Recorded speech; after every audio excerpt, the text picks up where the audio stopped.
بدون تردید اولین بخش مشنگستان این هفته رو باید به حمله عنتری نژاد به توییتر اختصاص بدیم که در نوع خودش یه جوک اینترنتی داغ بود. بسم الله الرحمن الرحیم. Follow me at Ahmadinejad 1956. That's me. Peace and love and best wishes. گرد و خاک اینترنتی عنتری نژاد توی توییتر یه چیزی توی این مایه ها بود.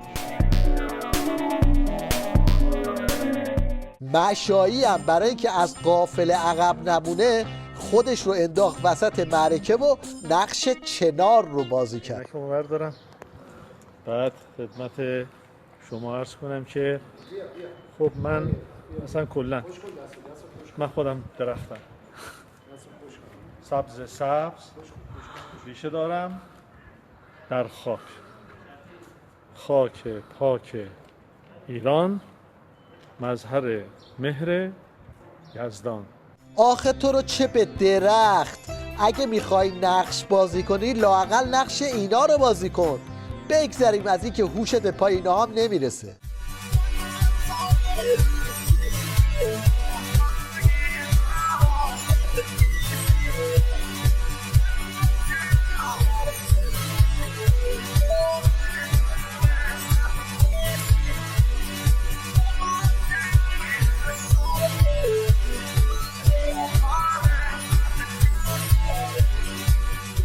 این هم کشف جدید آخوند پهنیان در رابطه با مسئله اصلی نظام. ما مسئله اصلیمون واقعا حقوق بگیران دولتی و مدیران کل نیست.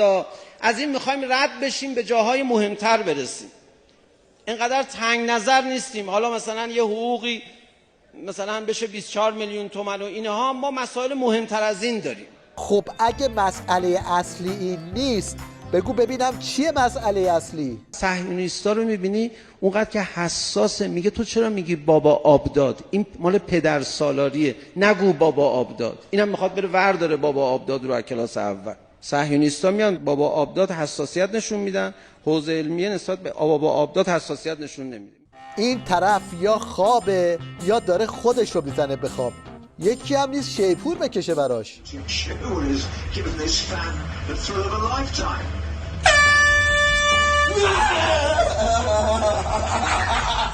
خب وقتی مسئله اصلی از نظر پهلیان بابا آب داده، مسئله اصلی از دید این گروه بانگارسیای نظام هم میشه سلام کردن آقایون و خانم ها به هم دیگه.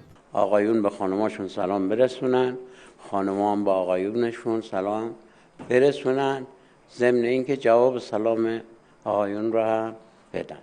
بابا این جماعت الان با پخ کردن یه سایه هم نقش زمین میشن.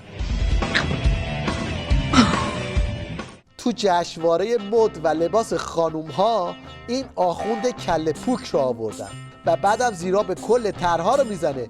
یکی نیست بگه اصلا تو رو سننه. به نظر تو برگزاری این جشنواره چقدر کمک میکنه به واحدهای تولیدی؟ من به نظرم هیچ. سریع. چون اینا اکثر طرح‌هاشون طرح‌های دکوری ان. ببخشید من با صراحت دارم حرف میزنم.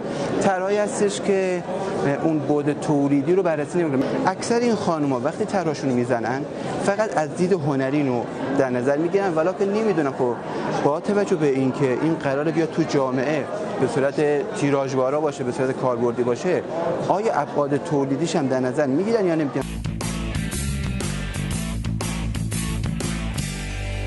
وقتی سر و عمامه آخوندا تو فضای مجازی و اینستاگرام پیدا میشه، طبیعیه که مردم میریزن سرشون و اون وقت تیویریش مجبور میشه این حجت الاسلام تافتون رو بیاره تو برنامهش تا باهاش چهره آخوندا رو بزک کنه. که شما وسط این همه دغدغه، این همه مشغله اونجا تو سفر دارید ترویج مهربانی میکنید، خودم شاهدش بودم، پخش زنده های اینستاگرامتون، بعد وسط همین داستانا یه نفر میاد کامنت میذاره که آقا از کجا آوردی رفتی و نمیدونم چرا اینجوری اونجوری. من دعوت کردن که برم یه صحبتی بکنم. خب پول بلیطمو که خودم دادم، بابت سخنرانی هم که به من چیزی ندادن. نگم که نمیشته، اونا که نمیبینن تلویزیون ایران.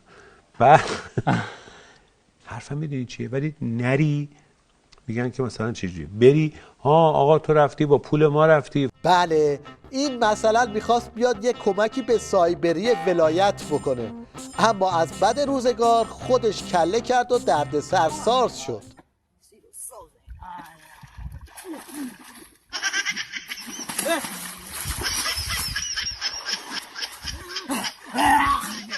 وقتی کفگیر آخوندا به ته دیک میخوره، اون وقت تیویریش مجبور میشه کارشناس از سوریه وارد کنه تا اینجوری قربون صدقه عظمای تلفظ شکسته بره. اصلا وقتی که من سخنهای ایشان رو میشنوم احساس میکنم که مثل یه پدر صحبت میکنه. احساس میکنم که یک مردی صحبت میکنه که از اون یک نور الهی داره خارج میشه. هر کلمه ایشون به قلب میرسه و مثل یک پیری خیرتمند راه را راهنمایی میکنه و امید را محکم میکنه، وارد میکنه. با وجود اینکه عمق استراتژیک نظام روز به روز داره اوراق‌تر میشه، اما تیویریش دست بردار نیست و با انواع و اقسام شکلک‌ها میخواد این بازار ترکیدن پاسدارا و بسیجی‌ها تو سوریه رو گرم نگه داره. کاش میشد که زودی قد داداش بزرگترم شم. دوست دارم منم یه روزی یه مدافع حرم شم. کاش میشد که زود بزرگ شم تا منم مثل یه سرباز برای بیبی بجنگم، مادرم بشه سرافراز. این روزا بازار ویدیوهای طنز خیلی گرم شده. یه نمونهش این کار جالبه که با حال و هوای عید و جشنهاش همخونی داره.